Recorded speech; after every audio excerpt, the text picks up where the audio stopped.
I think the gayest I ever was in February. That's when I did my shows in Los Angeles, and Brad Pitt came to my show. Look, I do not know what year he was born or how many infants he consumes in a week, but that man is stunning, all right? He came into my dressing room. I couldn't make eye contact. Do you understand? Like, I was like, hey, what's up, man? How you doing? He goes, look at me. I was like, no. He goes, come on. I said, shut up.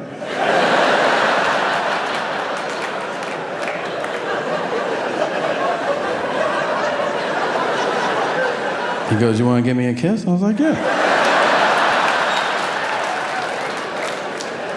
And he goes, do it. I'm like, I got it, I kiss. What?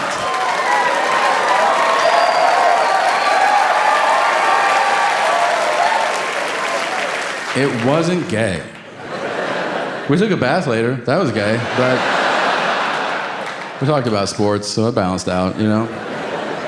I moved recently. Because of you nice folks, I could buy a nice house, and I'm very thankful for that. And yeah, thank you. I bought a house in a neighborhood, though, that I think is too nice, you know? Like, it kind of reminds me of a store.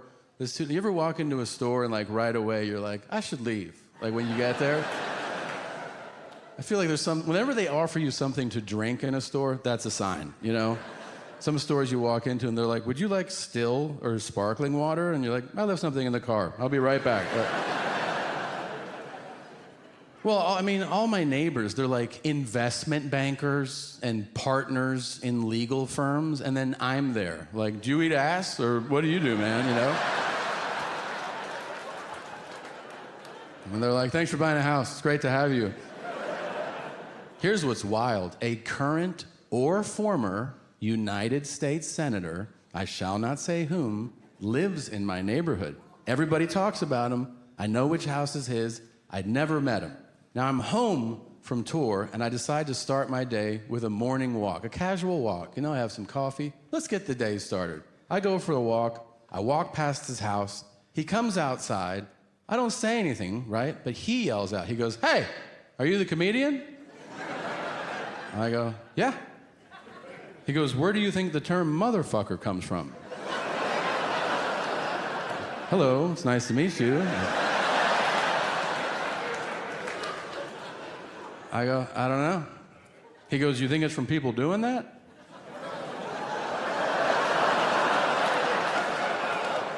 I'm like, fucking their moms? And he goes, yeah. I go, I don't know. He goes, how many people do you think do that? I go, more than you want it to be. And he's like, meow. Then, and I am not making this up, I could not make this up, he says to me, how about daughter fuckers? I go, first of all, that's not an expression that anybody uses. Right? No one's like, check out this crazy daughter fucker over here. I go, if you have kinks, we can talk about them, but not like this. I don't like this at all. And he goes, meow. And he just turns around and walks into his house. I'm like, what the fuck was that? So I keep walking, just contemplating every mistake I've ever made that led me to that conversation. And now I'm walking home. So I walk past his house again. He comes back outside. He goes, hey, I didn't want it to end like that. That was weird. It was. He goes, I thought about it, and a motherfucker is not somebody who fucks their own mom. I go, oh, do tell. He goes, a motherfucker is someone who fucks your mom. He goes, that's the most disrespectful thing anyone can do, so if somebody is particularly rude, you call them a motherfucker. And I go, wow. I am so impressed that you put that together so quickly. I can see why you may or may not be Ted Cruz. And then I walked away.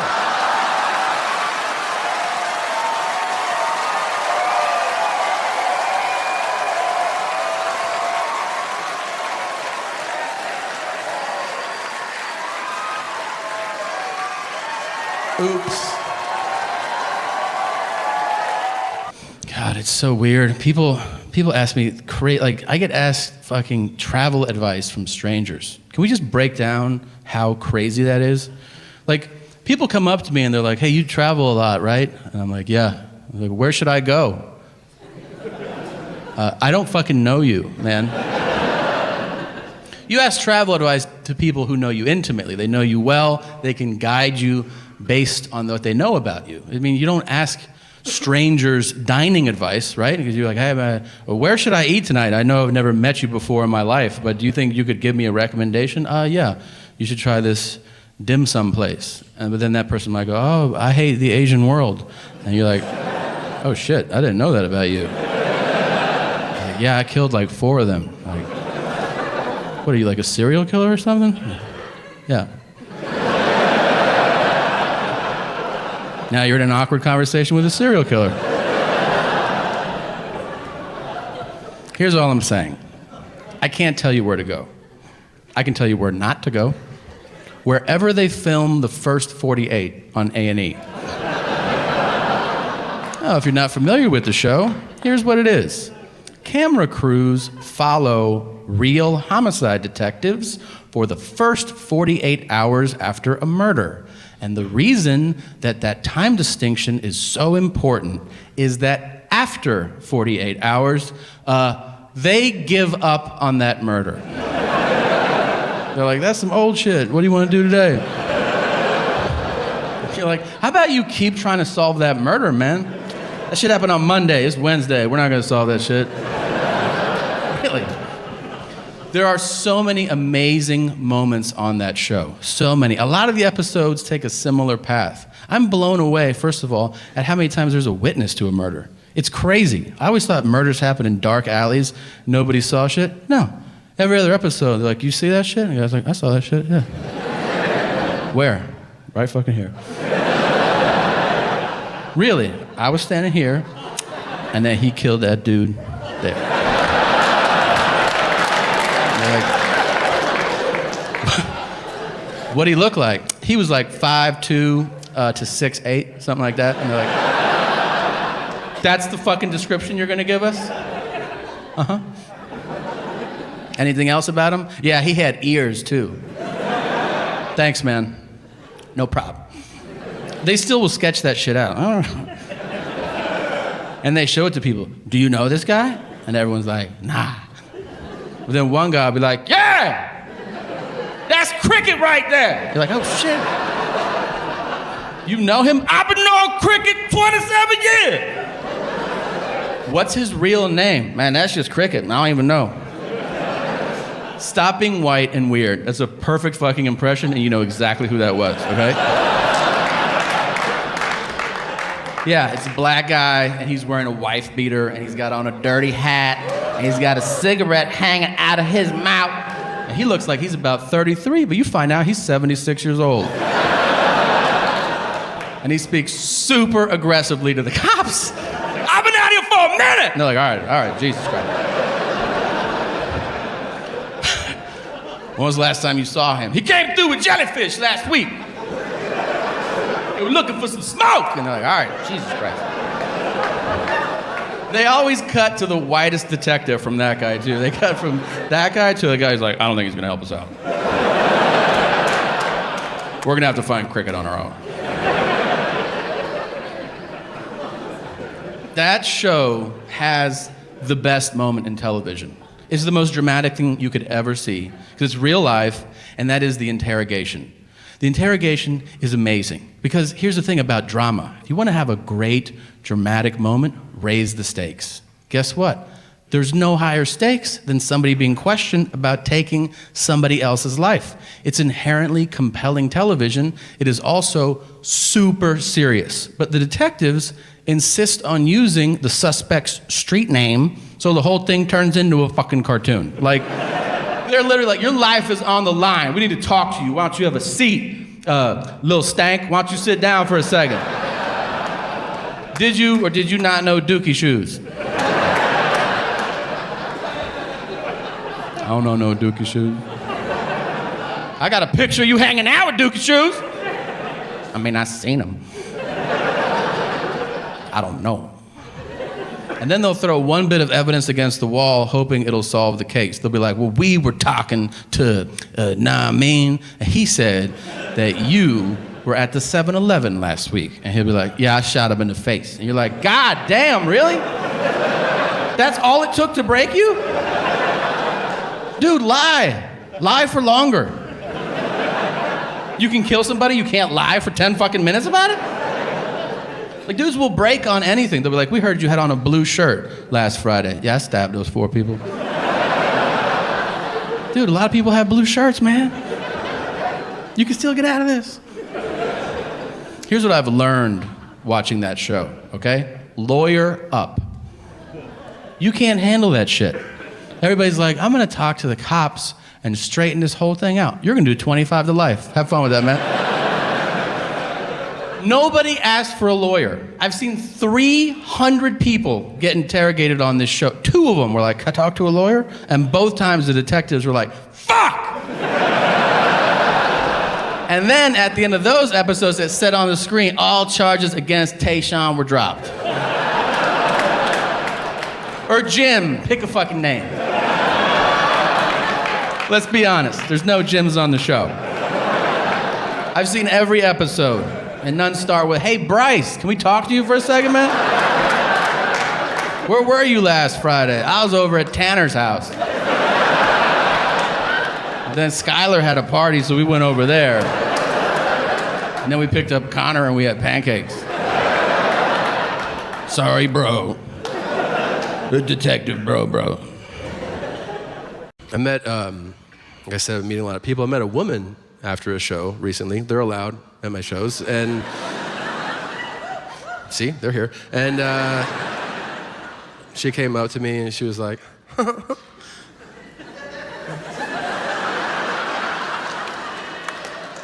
it's a very specific woman, all right? I do feel like I just did a 0.02 second impression. Everybody's like, I know exactly who you're talking about right now. So, because every city has. You know my favorite part of that woman is if you go, why are you laughing? She'll go, I'm not. Okay.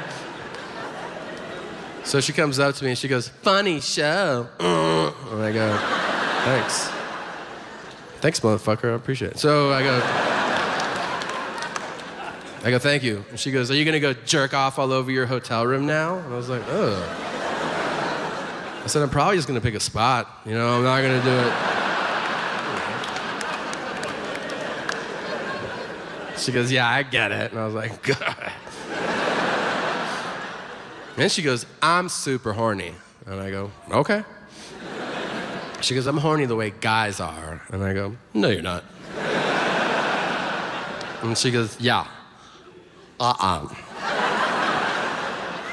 I said, you're really not. And she goes, yeah, why do you say that? And I said, let me tell you a little story.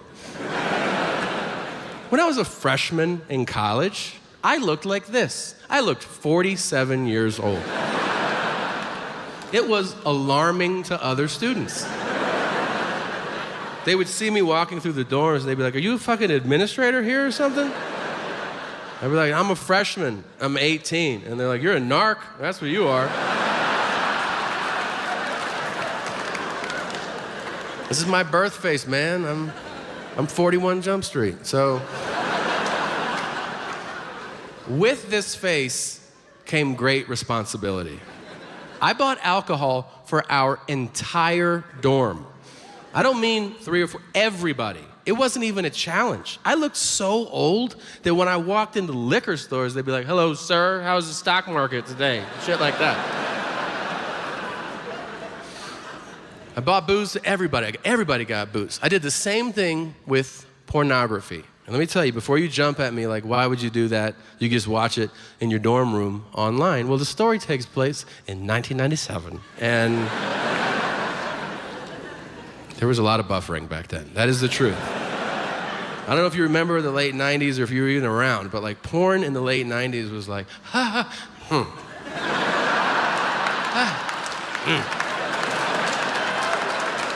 Who am I kidding? I use my right hand, so, Now, keep in mind, I'm not buying porn for a couple buddies. It is for an entire building of 18-year-old freshman dudes in college. You can't wrap your head around how massive and specific these orders were.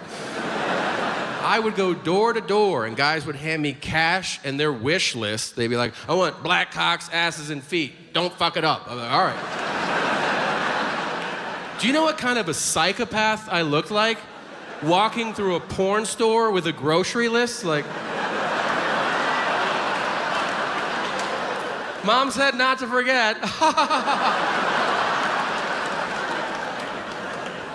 So one day, I am buying outrageous amounts of porn. And the owner of the store comes up to me. He goes, you should go to this other store. And I'm like, that is a weird thing to tell your best customer, man. So I go, why? He just goes, I just think you'll like it. And so I go, okay. I go. He sends me to, I don't know if you've ever been to a cement block building with no sign or address.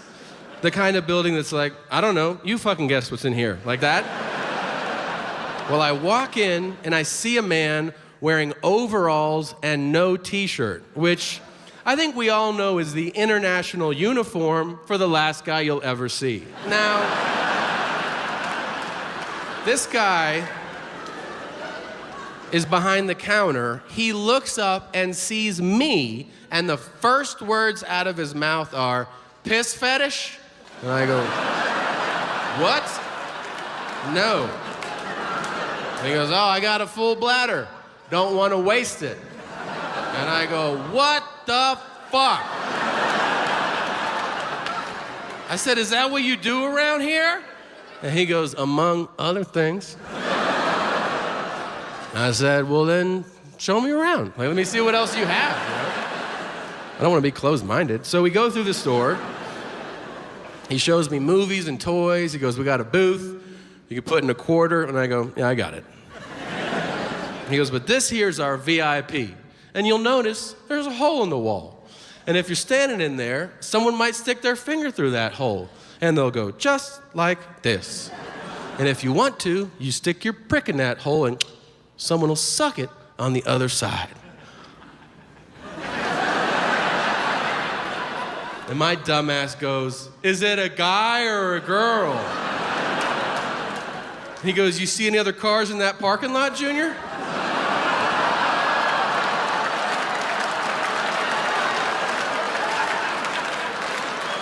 So then I felt a pool of diarrhea forming inside of me and fear shooting down my spine, as I was certain I was gonna get kidnapped and raped by Mr. Fuck Dynasty. So I said,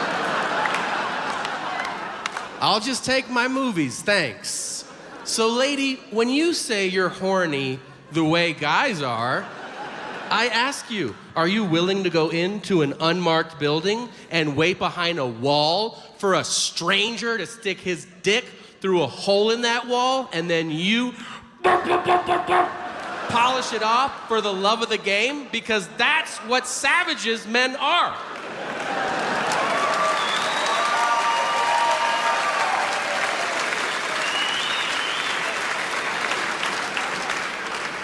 And she goes, yeah, I'm not that horny. And I go, I know.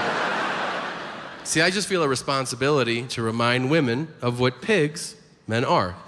If you're a woman and you're here with a man right now, you should know he is 2 drinks away from walking into that booth. And honestly, I'm no better. If he had answered my question differently, if I'd been like, hey, is that a guy or a girl? And he went, I don't know. I'd be like, well, I don't fucking know either, so.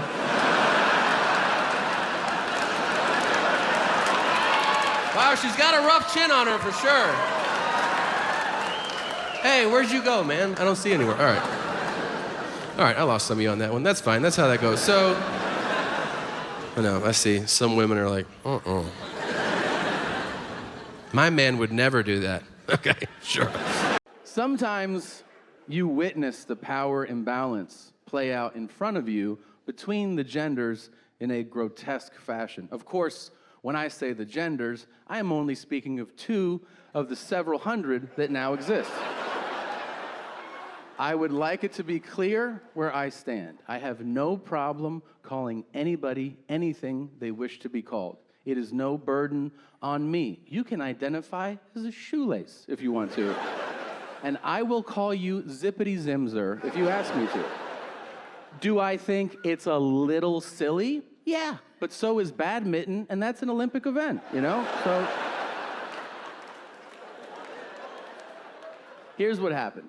I was shooting a movie a few months back, and one day we wrapped up kind of early from filmmaking. It was late afternoon, and I walk off set, and I notice there's a bar across the street. I go, I'm gonna walk into this bar, have a drink, go back to the hotel. Simple enough, right?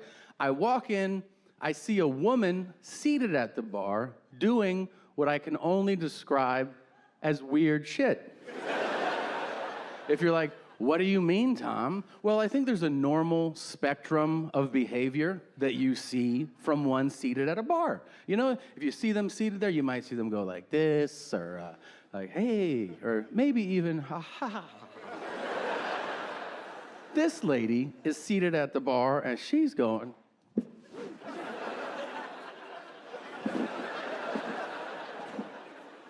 I'm like, is she making fudge? What is she doing over there?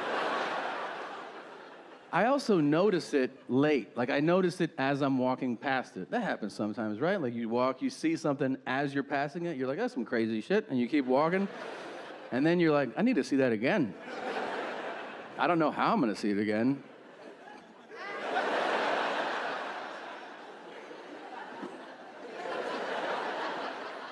Now I'm dead center, and I see that a woman, to be clear, is in public, 4:30 in the afternoon, and she is sitting there fucking peeling her potato. I don't know, playing with her pussy. You know what I'm trying to say. And she is not hot, if you're wondering. If you're like, was she super hot? No, she wasn't. And because of that, I tattletaled immediately. You know what's up. So I go to the bouncer, I go, excuse me. That not model over there is diddling herself at the bar. And this big yoked dude looks, and he goes, I go, yeah, talk to her. And he goes, mm-mm. I'm like, excuse me? He goes, I don't want anything to do with that shit. I'm like, I don't think anybody does. There's a woman masturbating at the bar. He's like, ugh, like he's put out by my outrageous request. He's like, all right, man, Jesus Christ. So he gets up, he walks like halfway there, turns around, he goes, yeah, I couldn't do it, man. I go, you have to. So he calls over the hostess, this cute little 22-year-old. He's like, what's up, guys? And he goes, handle that. And she's like, okay. She goes over there, super polite, which is fucked up, considering the circumstances. I can't hear her, but I could read her body language. She's like, hi. And she's like, everybody can see you. And then she goes, stop it. Stop. And she goes, you promise? And she goes, thank you. And she comes back and she goes, she stopped. I'm like, she finished or she stopped? She goes, she stopped. And I go, okay. I'm like, wait, is she allowed to stay? And she goes, yeah. I go, why? And she goes, because she stopped. I go, I'm sorry, would I be allowed to stay? If I was just sitting at your bar, just kind of toying with the top, you know, like.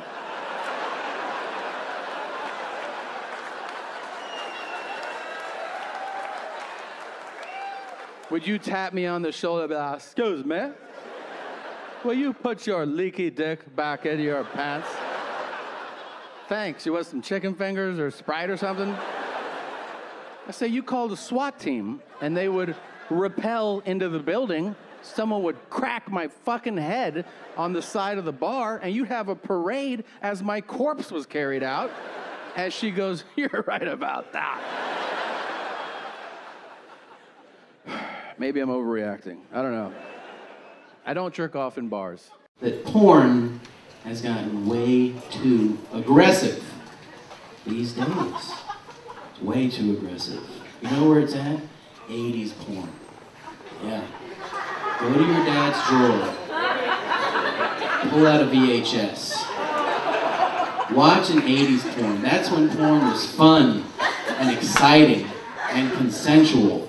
And they had 80s porn had fun little plot lines like, I've lost all my pants! What am I gonna do with this cock? And then some girl will be like, you can keep it in here for a week. And these days, it's all choking and spit in my mouth, spit in my eye. Everyone's spitting on everybody. And the titty slapping. Right? Not cool. Not sexy. No. Do you like having your titties slapped? No. You like it like that.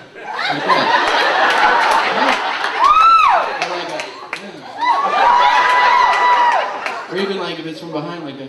But not like. Stop slapping titties.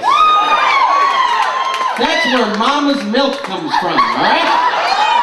That's what this show is all about. That's what I want you to leave with today. My message for 08. To change America. Stop slapping titties. Thank you guys very much.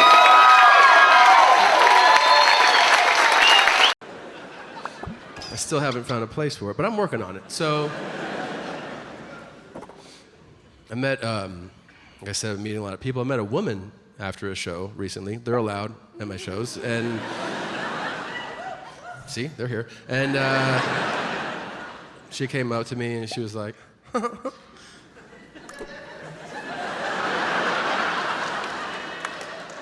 it's a very specific woman, all right? I do feel like I just did a 0.02 second impression. Everybody's like, I know exactly who you're talking about right now. So, because every city has. You know my favorite part of that woman is if you go, why are you laughing? She'll go, I'm not. Okay. So she comes up to me and she goes, funny show. And I go, thanks. Thanks, motherfucker, I appreciate it. So I go, thank you. And she goes, are you gonna go jerk off all over your hotel room now? I was like, oh. I said, I'm probably just gonna pick a spot. You know, I'm not gonna do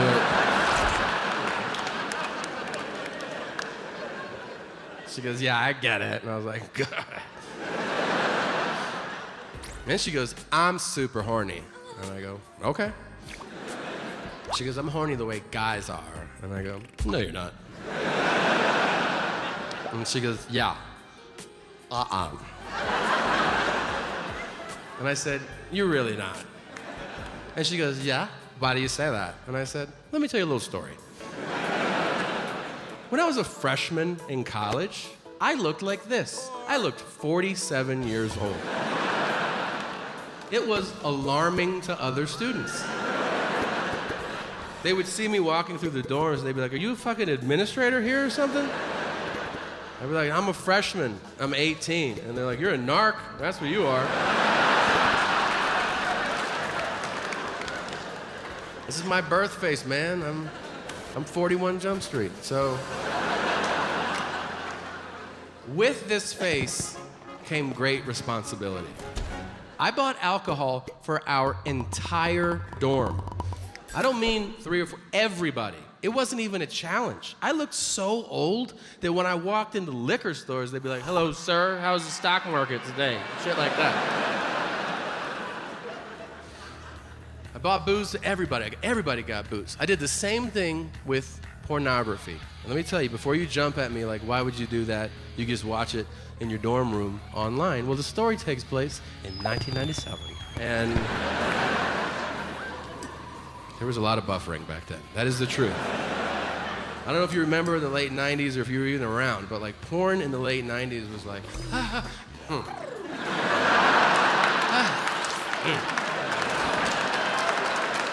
Who am I kidding? I use my right hand, so. Now, keep in mind, I'm not buying porn for a couple buddies. It is for an entire building of 18-year-old freshman dudes in college. You can't wrap your head around how massive and specific these orders were. I would go door to door, and guys would hand me cash and their wish list. They'd be like, I want black cocks, asses, and feet. Don't fuck it up. I'm like, all right. Do you know what kind of a psychopath I looked like? Walking through a porn store with a grocery list? Like, Mom said not to forget. So one day, I am buying outrageous amounts of porn. And the owner of the store comes up to me. He goes, you should go to this other store. And I'm like, that is a weird thing to tell your best customer, man. So I go, why? He just goes, I just think you'll like it. And so I go, okay. I go. He sends me to, I don't know if you've ever been to a cement block building with no sign or address. The kind of building that's like, I don't know, you fucking guess what's in here. Like that? Well, I walk in and I see a man wearing overalls and no t-shirt, which I think we all know is the international uniform for the last guy you'll ever see. Now,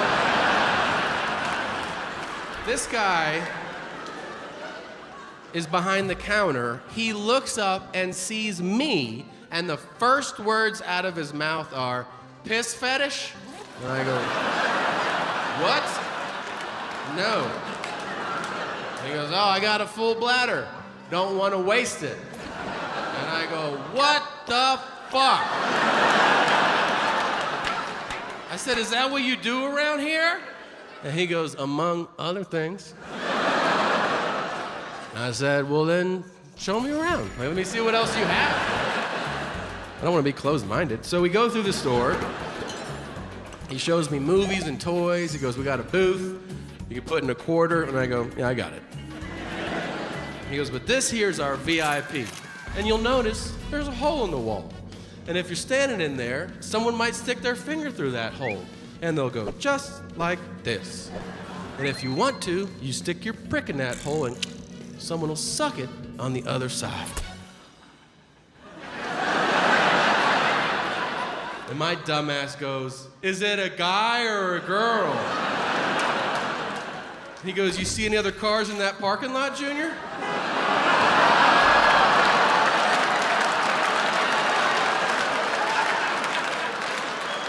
So then I felt a pool of diarrhea forming inside of me and fear shooting down my spine, as I was certain I was gonna get kidnapped and raped by Mr. Fuck Dynasty. So I said, I'll just take my movies, thanks.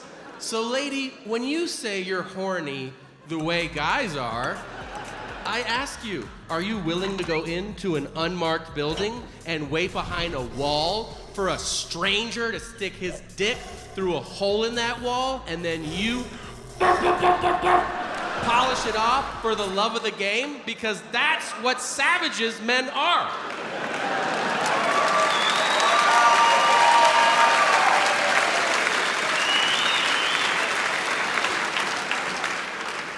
And she goes, yeah, I'm not that horny. And I go, I know. See, I just feel a responsibility to remind women of what pigs men are. If you're a woman and you're here with a man right now, you should know he is 2 drinks away from walking into that booth. And honestly, I'm no better. If he had answered my question differently, if I'd been like, hey, is that a guy or a girl? And he went, I don't know. I'd be like, well, I don't fucking know either. So.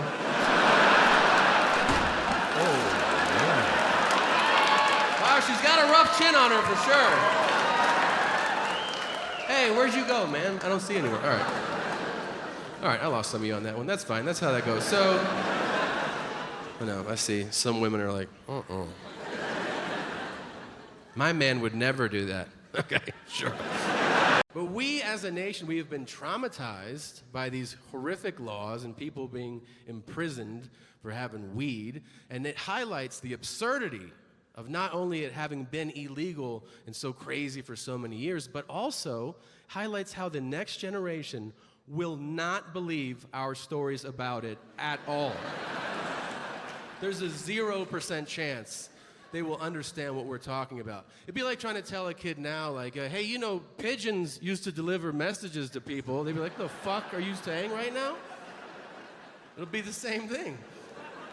I'm gonna sit my son down one day and be like, you know, when I was your age, to get weed, I almost died. And he'll be like, why? Was 7-Eleven on fire or something? They didn't sell it at 7-Eleven. Daddy used to get in cars with strangers. Where are we going? Chill out, all right.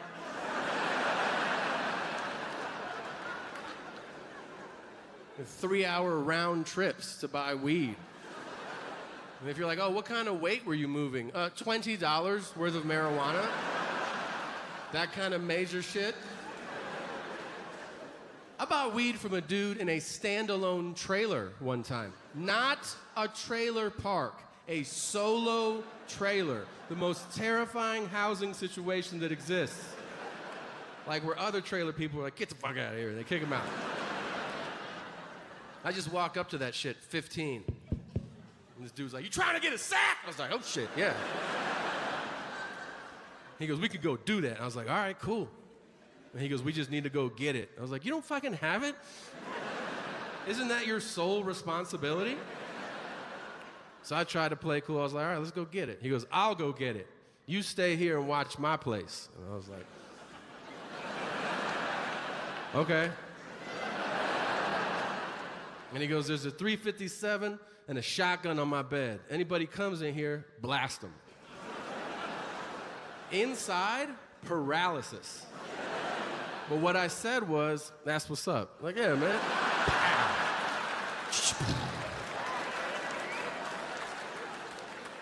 And then he stopped at the door and he goes, but don't shoot my mom. I go, can we get a description before we agree to terms? How about a height and weight on old mom? Not everybody agrees on weed. That's fine. I don't care. Like my parents, you know, we don't agree. They're not cool with weed. I don't care. They're old. I still love them. My dad's a Vietnam vet. You know, some of them are cool with weed. Some of them are not. Some of them don't want to talk about Vietnam. My dad does. Some vets are like, I don't want to talk about it. And my dad's like, what do you want to know? Here's what I wanted to know when I was a kid. It's terrible to ask a stranger this, but it was my own father. You know, I'd seen a lot of movies, so I'm like, you're in the war. Did you kill anybody? The first time I asked him that, he goes, no, I didn't. I go, all right, okay. A few years later, I asked him again, did you ever kill anybody? He goes, it wasn't like that. I was a lieutenant. I was in charge of people. It just didn't work like that. I said, okay. And then a few years later, I asked him again. I go, did you ever kill anybody? And he goes, I threw grenades into bunkers.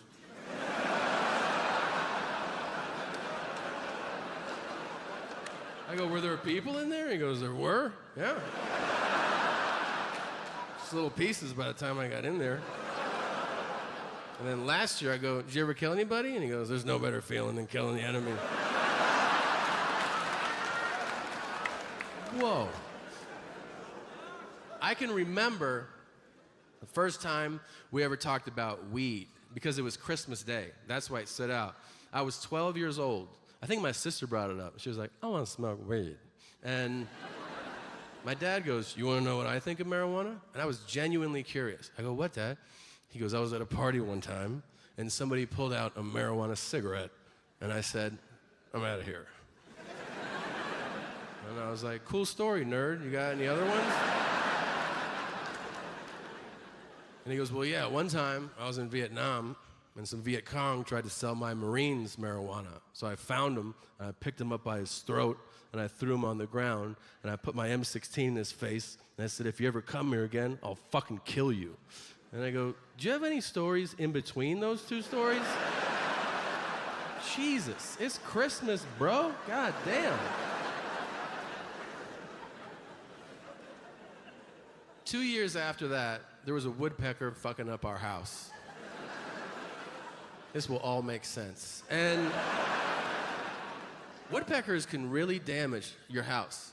I remember my dad paid a guy $500 to patch up that part of the house. A month later, the woodpecker returned. This time, my dad did not call the guy. He woke me up, his teenage son, on a Saturday morning. Picture you're dead at sleep, and my dad whispering in your ear with his potent dad breath. He just whispers in my ear, dead asleep. He goes, I need you to shoot a bird. I just go, I don't do that. And he goes, figure it out.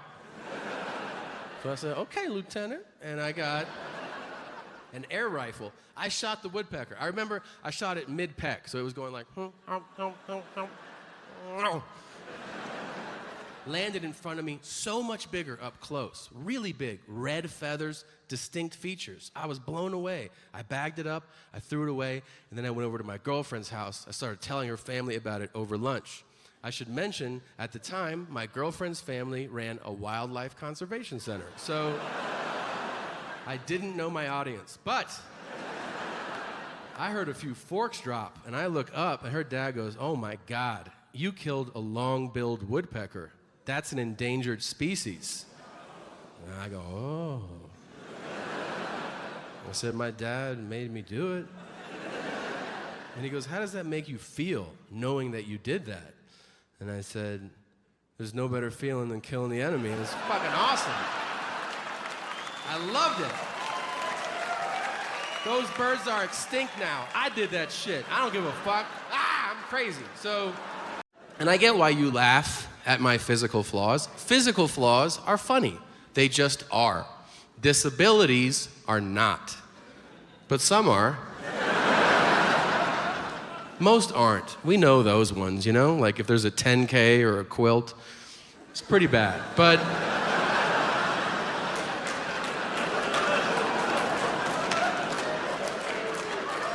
the rest are up for debate. And if you're sitting here and you're like, well, when is it ever funny? Well, luckily for you, I have 3 examples. First, foreign accent syndrome. Some of you know about it, some of you don't. It's real. You can look it up on your way out of here. Some people experience head trauma. Not funny. But they wake up speaking their native language with a foreign accent. Very funny. I defy you to watch interviews with these people and not piss yourself laughing. Do you understand? Like a farmer in Alabama who's normally like, that guy hits his head and is now like, the tractor trailer, it fell. A la mer. That's not funny to you, you piece of shit? Really? The best case ever of foreign accent syndrome happened in the UK. Well, not only was it a British woman who lived her entire life in the UK, she'd never left the town she was born in for 33 years. She was in an accident, and she woke up speaking English, but with a Chinese foreign accent. Did you hear what I just fucking said? Do you now believe in God and his awesome sense of humor? A British lady who her whole life was like, hello, it's a bit of a whiffle, isn't it? Like that. Now says, I have not had my conversation voice for over 3 years now. First of all, do you know how hard it is to do that impression without squinting? Secondly,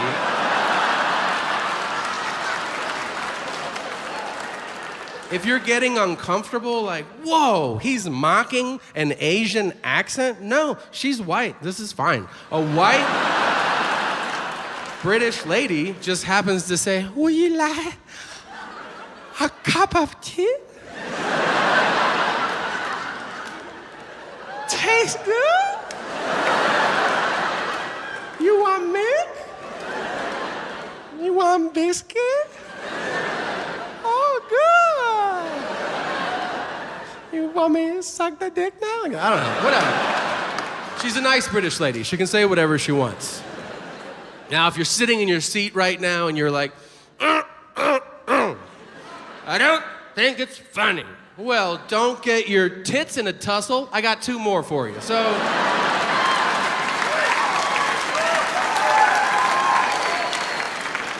what about persistent genital arousal disorder? That is a fancy way of saying never not coming. These are people that have orgasms every 90 seconds, and they can't have jobs. Why can't they have jobs, Tom? Because they're coming all the time. It's not appropriate for you to be like, can I try on this shirt? And the guy's like, fuck your shirt. I'm gonna wear my old shit. I'm not wearing your fucking shirt. Can you imagine? You're like, oh, we're out of orange juice? Or, oh. Just bring water. That's too much sugar. I don't want any more of that. Some people suffer from both of those afflictions. You know that? It's rare, but it happens. Can you imagine that? That like you just walk up to someone, you're like, oh, I'm sorry to hear about your dad passing away. And he's like, that feels good. I made that one up. That's not true. But that was cheap, but that was fun. Now, if you're still not on board with this, how about an old, reliable one? You know, how about Tourette syndrome? Yeah, maybe you've heard of that. If you haven't, let me tell you. When I was in 5th grade, my parents sent me to a new school on a Wednesday. I'll never forget. It was a Catholic school, and on Wednesdays, they had Mass. So picture you're a new student at a new school, you don't know anybody, and the first thing you're doing is you're going to church. So I walk in, and the priest starts the service. He goes, in the name of the Father, and the Son, and the kid in the row in front of me goes, fuck your cunt. And I'm like, Nobody did anything, no one batted an eye. He just goes, Holy Spirit, starts reading from the Bible. This kid goes, lick my balls! Fuck you. I am laughing so goddamn hard. But I know I'm not supposed to laugh. It sounds like I'm having a stroke. I'm 10. I'm like,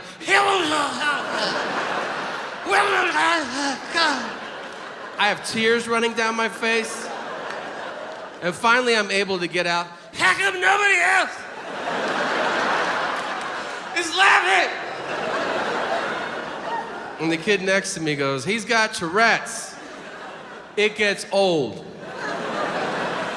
3 years I was at that school. That shit never got old. That was the greatest gift God ever bestowed upon me.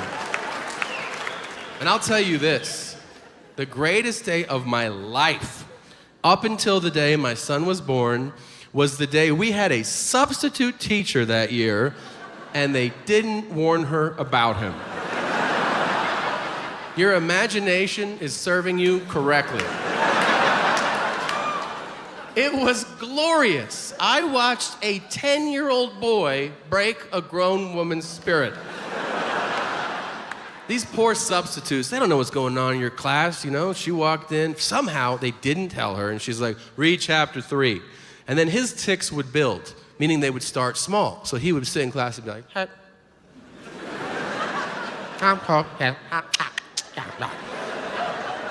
So she goes, what's going on? And we're like,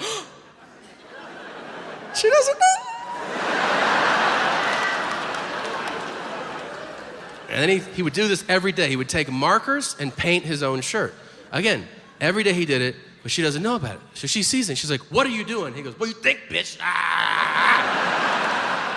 Then he starts painting his face with the marker, and she goes, stop that. And he goes, fuck you, bitch, fuck you, fuck you. And she's like, what's happening? What's happening? And we go, that's Kevin, why are you crying so much right now? Like that. And she killed herself, she's dead, so.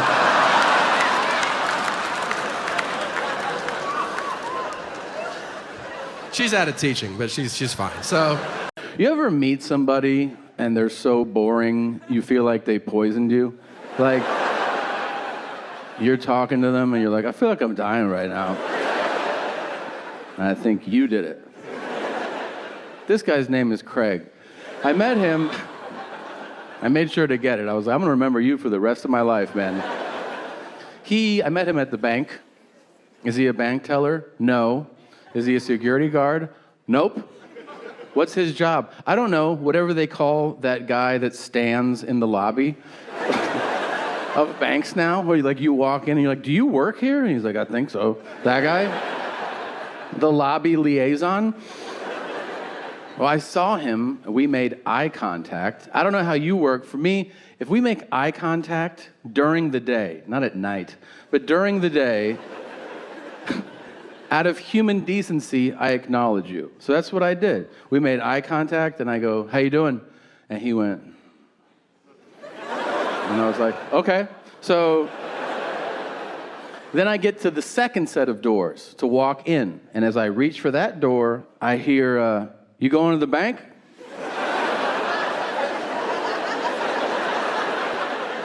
I go, is this still a bank? He goes, yeah. I go, I'd like to. And he goes, go for it. And I was like, okay, thanks. And then I reach back, and he goes, I'm going to Virginia next week. Are you telling me that? He goes, you said, how you doing when you got here? I had to think about it. That's what I'm doing. I go, that's the craziest shit I've ever heard anybody say. And also not how that question works, but all right. And now I reach back, and he goes, yeah, my sister lives there. And I'm like, how long she lived there? Now I'm roped in. He goes, 15 years. And I go, you've never been? And he goes,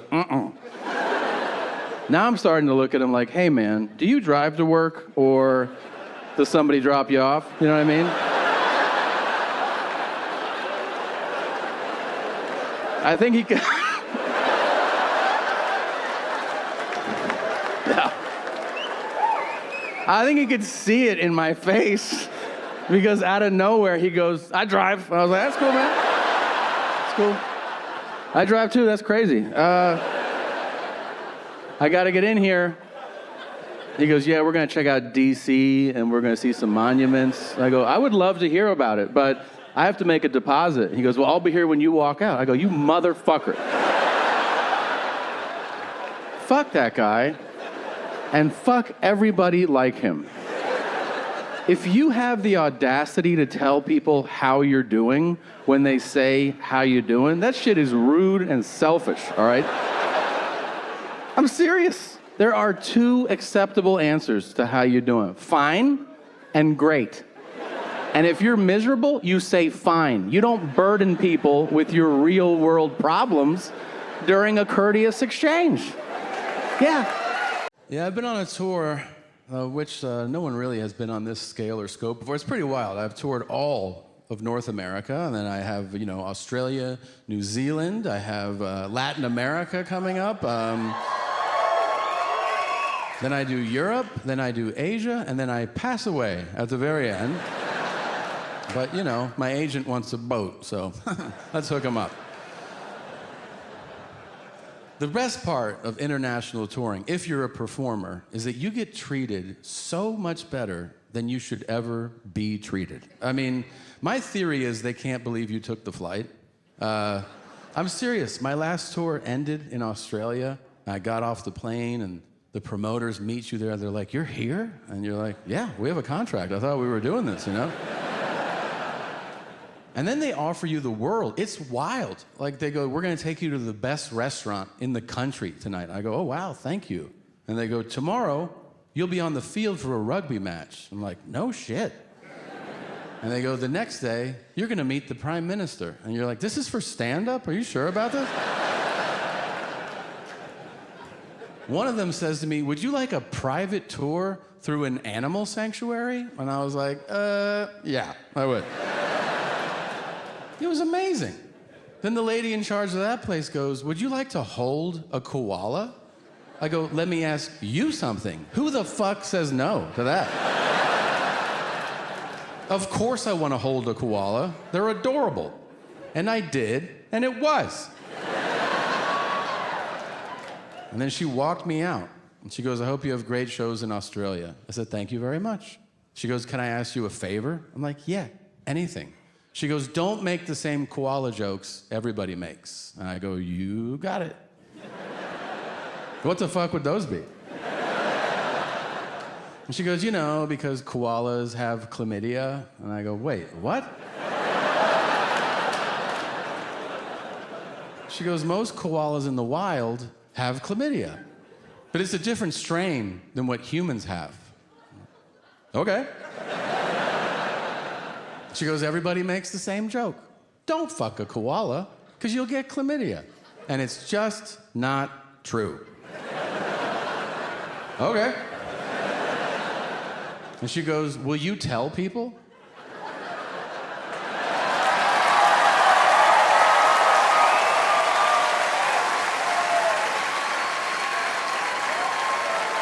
I will never let her down. And if you guys leave here with anything tonight, I hope it is this. You can go to Australia, and you can fuck all the koalas that you want to, and you will not get chlamydia.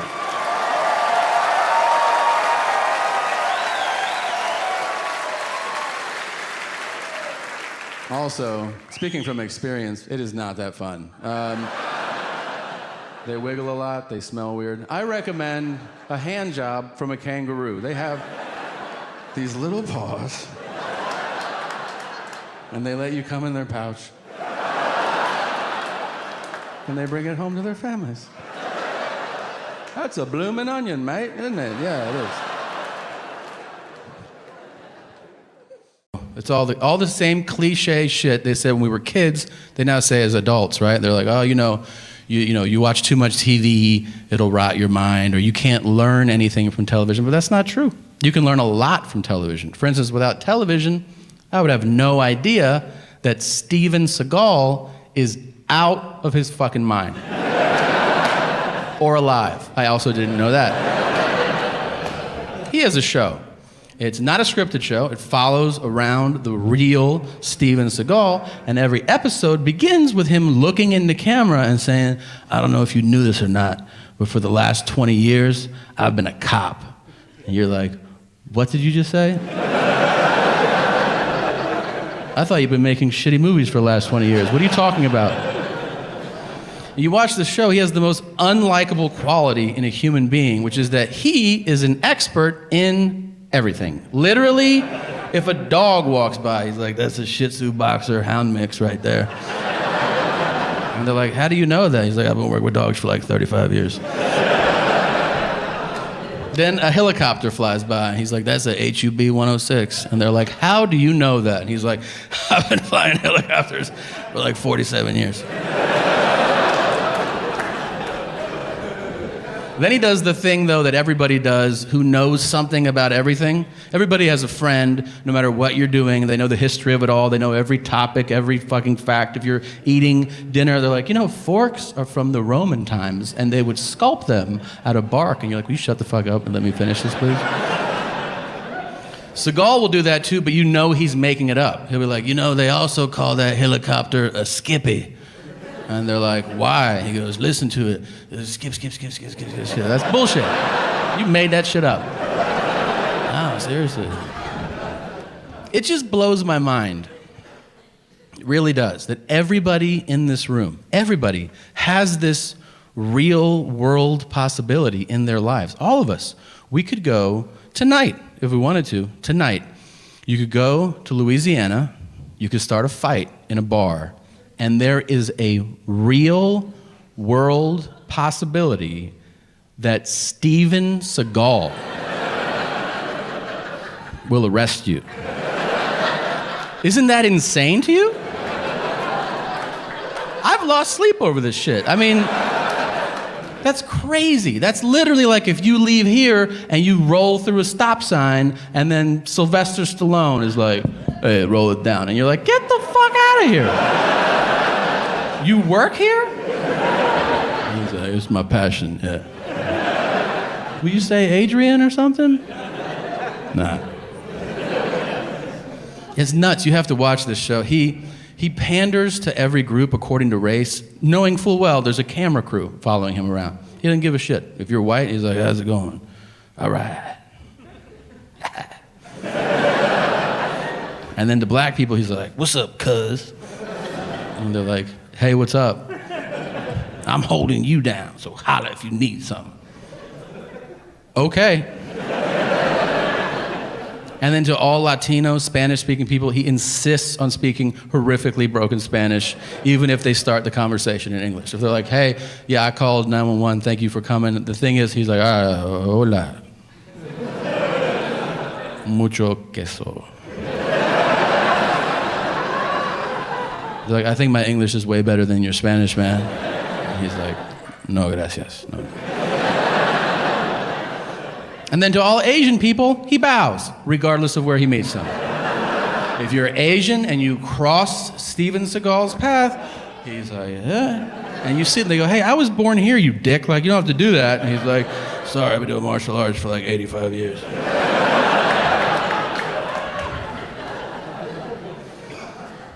He trains other cops in hand-to-hand combat. I think that's infuriating.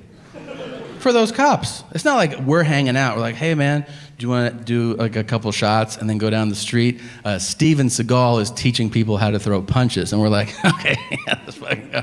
No, it's you're a cop and you show up at work and they're like, we're gonna go over hand-to-hand combat today so you can protect yourself if you're in a really dangerous situation. You're like, oh cool, who'd you bring in to teach us? Like some Navy SEALs or Green Berets? And they go, no, we brought in Steven Seagal. And you're like, are we shooting a fucking movie this week or something? Like, okay, I'll pass, because that's ridiculous. I don't want to be a part of that. That's literally like if you were like at NASA, and they're like, all right, future astronauts, we're going to go over space exploration, and to get us started, why don't you welcome Captain Kirk? Come on out, man. And you're like, is he qualified to do this? And they're like, oh, you've seen him do all that shit. Yeah, he knows what he's talking about, man. He's been up there. They show him teaching people how to fight. It's horrible. He's bloated now. He doesn't have the same range of motion. He's like, everybody line up. If somebody throws a punch, you could block it like that.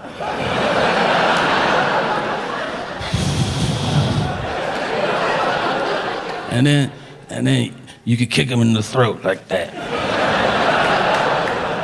Are you kicking a child in the throat right now? Some people's throats are down there. I like Havarti cheese the most. What's your favorite?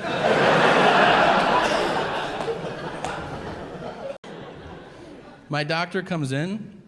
He doesn't say hello. He doesn't say good morning. He just walks in. He points at me, which is super aggressive, you know, to start a conversation with somebody like, hey, man. You're like, hey, what's up, man? And he goes, do you want something for your hair? And I go, what?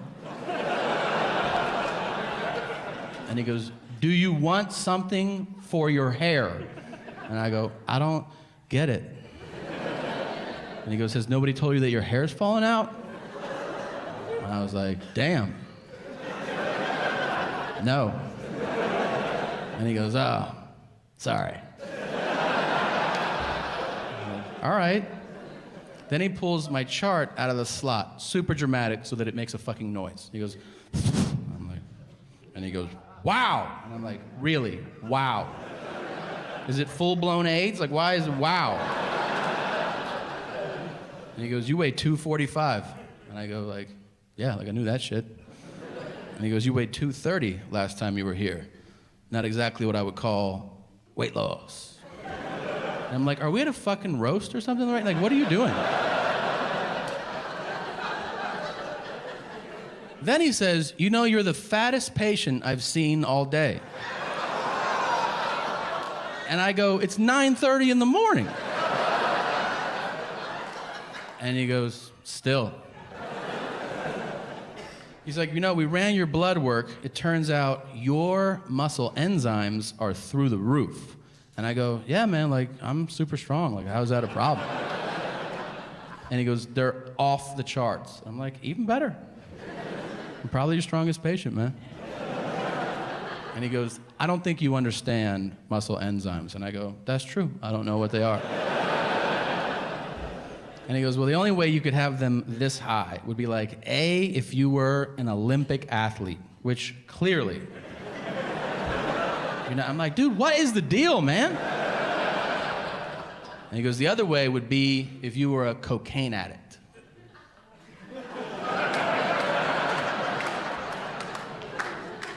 And I go, I don't do coke. And he goes, I'm your doctor. You don't have to lie to me. And I go, I'm not lying. And he goes, I can't treat you if you're not going to be honest. And I go, hey, man, aren't cokeheads skinny? Isn't that like part of the deal? And he goes, usually, yeah. The nurse comes in. She takes my chart out of his hands, and she goes, oh, my God. His muscle enzymes are so high. Maybe he runs marathons. And my doctor goes, look at him. So at this point, I go, this was a lot of fun. Thank you for having me today. Oh. The crocodile hunter has died. But you know what? He had to die to balance out the universe, all right? If he would have lived to be 104 and died of fucking hay fever or something, the earth would have exploded, all right? Because he ignored one of the universal rules, which is don't fuck with animals, right? But he didn't just ignore it, did he? No. He waved his dick at it, didn't he? Yeah. He danced the foxtrot around it, you know? And all I'm saying is, if you're gonna run around the world and bang hookers every day for 20 years without a condom, you can't cry when it burns. Right?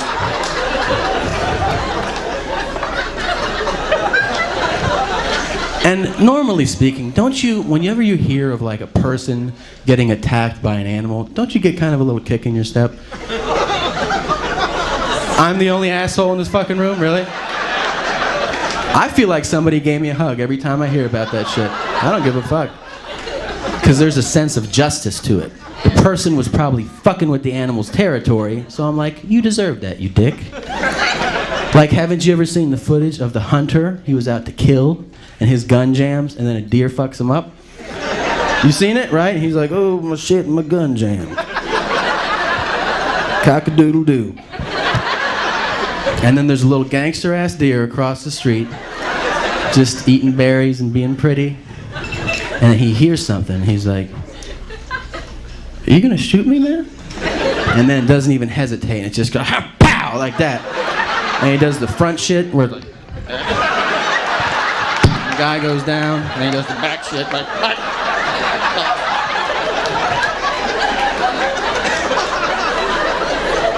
I'm so fat, I'm out of breath just from doing that shit right